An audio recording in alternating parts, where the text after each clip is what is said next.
పిల్లలు, ఈరోజు మనం హోలీ పండుగ కథ వినబోతున్నాం. రంగుల పండుగ అంటారు కదా, కాని ఆ రంగుల వెనుక ఒక గొప్ప కథ ఉంది.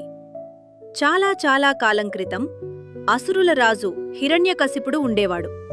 అతడు చాలా శక్తివంతుడు. తపస్సు చేసి బ్రహ్మదేవుడి దగ్గరనుంచి గొప్ప వరం తెచ్చుకున్నాడు. ఆ వరం వల్ల అతడికి ఎవ్వరూ ఏమీ చెయ్యలేరని అనిపించింది.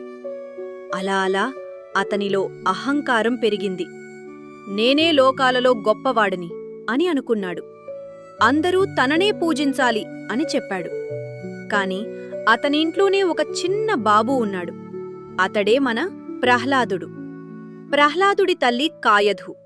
ఆమె గర్భంలో ఉన్నప్పుడే విష్ణుమూర్తి గురించి మంచి మాటలు విన్నది. అందుకే ప్రహ్లాదుడికి చిన్నప్పటినుంచే విష్ణుమూర్తి మీద భక్తి వచ్చింది. ప్రహ్లాదుడు చెప్పేవాడు, విష్ణువు ఎక్కడైనా ఉన్నాడు, కడైనా ఉన్నాడు. అది విన్న హిరణ్యకశిపుడు కోపంతో మండిపోయాడు. ఎంత చెప్పినా ప్రహ్లాదుడు వినలేదు. అతడు ప్రశాంతంగా జపించేవాడు. ఓం నమో నారాయణాయ. అతడు భయపడలేదు, ఏడవలేదు. తన దేవుడిని నమ్ముకున్నాడు. చివరికి హిరణ్యకశిపుడు తన చెల్లి హోలికాను పిలిచాడు. హోలికాకు అగ్నిలో కాలిపోని వరం ఉంది. కాని ఒక విషయం ఉంది.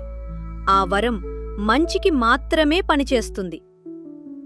పాలస్ ముందు పెద్ద అగ్నికుండ వేశారు. అందరూ చూస్తున్నారు. హోలికా ప్రహ్లాదుణ్ణి ఒడిలో పెట్టుకుని అగ్నిలో కూర్చుంది. మంటలు ఎగసిపడ్డాయి.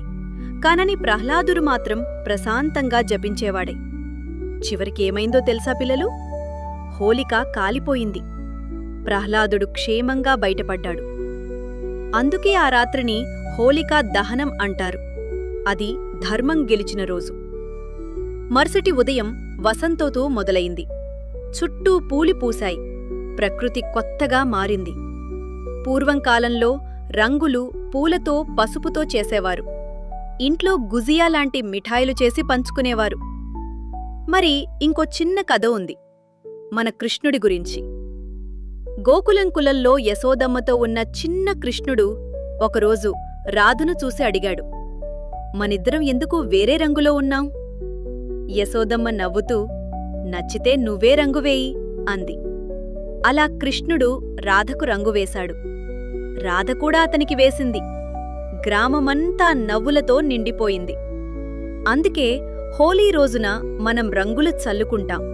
అది కేవలం ఆట కాదు, అది స్నేహం, అది ఆనందం, అది కొత్త మొదలు.